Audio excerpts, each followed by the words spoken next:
Our guest today is one of the best. We took our tape recorder up into Wisconsin, where a real rugged individualist lives and still exercises his Edison record dealership, although Edison went out of the record business over 30 years ago. He's Clarence Ferguson, and a real authority on Edison records, cylinders, and he's been a virtual gold mine for record collectors for years. Clarence started with Edison in 1908 as a cylinder mold maker. So let's hear this strange tale right from the man himself, Clarence Ferguson, and his canaries. When Edison folded, you refused to fold. That's about the gist of it, isn't it? Well, yes. After Edison discontinued, I seen that there was still a lot of machines in use and people would want Edison service, so I continued on. And you're still Them laughed at me at the time, saying I was foolish to carry on such a thing, but I told them at the time that there'd be a demand for this and it would increase. People would want a good phonograph, and the only one they could get would be the Edison. And when everybody else was dumping their stuff and selling it, you were buying. That's right. And you bought... I took over the 3 branches of the Edison company and added to the stock that I had, besides buying out a lot of small dealers all over the country. Then you just stashed this stuff away in your barns and warehouses? Yes, I just stored it away. There's a lot of money tied up and everything else in time, but I probably haven't got rich out of it, but I made a lot of people happy. That's the main thing. You've had a lot of fun. Well, yes. I killed myself doing it. How many thousands of records do you think you've got in these barns? Well, the last I knew... Or do you deal in tons?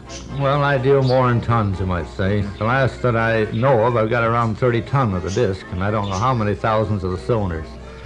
I never did take inventory, because if I ever did, I think that the amount would stagger me so that I'd drop over. And you just sell today at the old list price? At the old list price, yes. Regardless if it's a collector's item or not? Collector's item, that don't bother me any. I don't go by collector's item. 35 cents for the... 35 cents on the standard cylinder records, as they always were.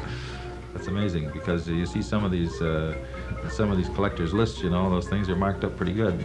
Yes, I have noticed that. People call my attention to it, where certain dealers are classifying certain records, like Uncle Josh or Harry Lauder, and getting $1 or $2 a piece for them, and some charging $5 because I think they're rare. Mm-hmm.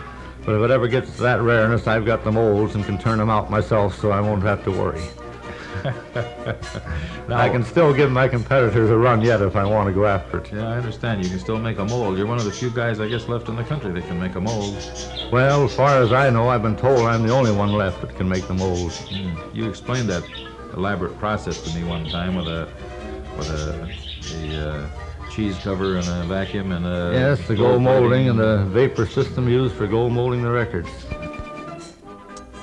Before we go, I'd like to take the microphone around here and place it by one of these machines. Now, I noticed here that you've got set up in the other room an Edison cylinder machine with a signet horn, and I just assume that makes records too, does it? Yes, you can record on that. Reproduce or record on it. Would you like to hear a record on it?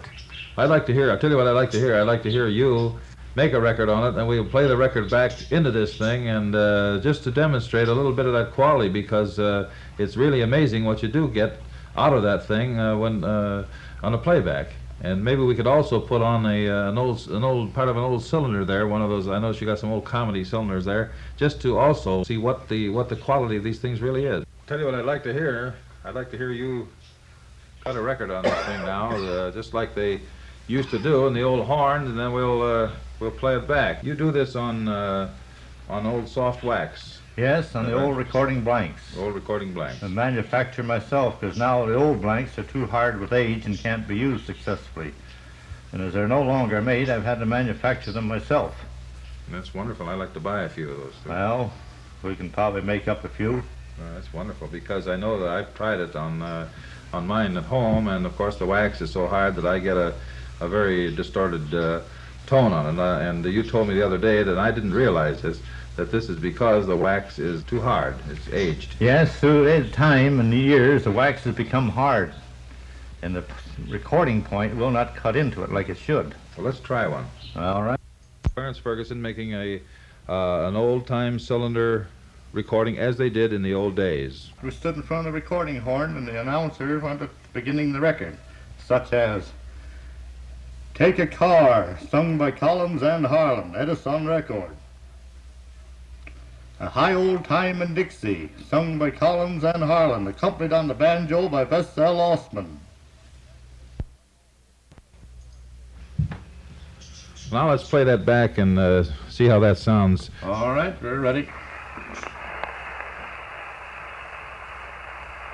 Take a Car, sung by Collins and Harlan, Edison Records.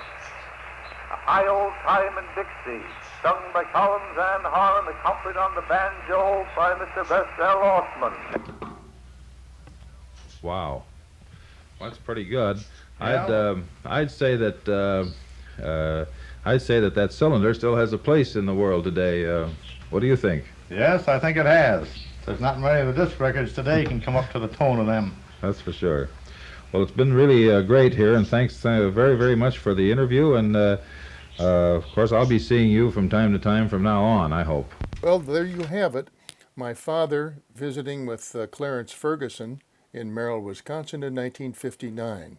Later, I was to meet with Nels Peterson and his wife in Rochester, Minnesota, and then Clarence and Nels came down to my house in Illinois, and that's where Clarence had a good time fooling around with a lot of my stuff, but he just wouldn't let me alone. So here's what Clarence did to me.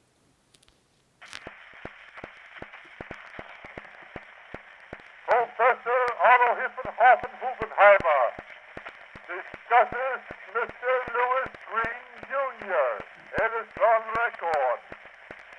Good evening, Professor. Have I ever told you about this Green fella? Oh, my. You should meet him sometime. He comes in and he says, "You know, I am just looking for one phonograph record. I know you got them here by the thousands. Oh, there it is right there. Oh, that is the only one you got? Well, then I don't want to take your only one, but I would like to have that. I will give you an Edison standard phonograph and a home phonograph, and I'd even throw in a Victor for it. You know, I got a customer, well, he's a friend of mine. I want his mouth to water when he sees this record. He has been looking all over for it. And now I can rub it under his nose like Limburger cheese and make him turn in disgust. But what? You want $1? Oh, my, I can't afford that. The Tribune does not pay me that kind of money. Why, I work all week there for $5. And the second week I get $4.90. And the next week I get $4.80. Every week it's going down. And this is my 15th week. I cannot afford $1 for that record. That is terrible. Oh, what shall I do? I've got to have that record. Oh, by the way, you've got a rare phonograph sitting there. It's an Edison Standard. I want that. What? $15? I can't afford it. I'll give you $2.50. Oh, well, I make it $2.98, and I throw in this other record that I didn't buy yet, huh? That is Professor Green.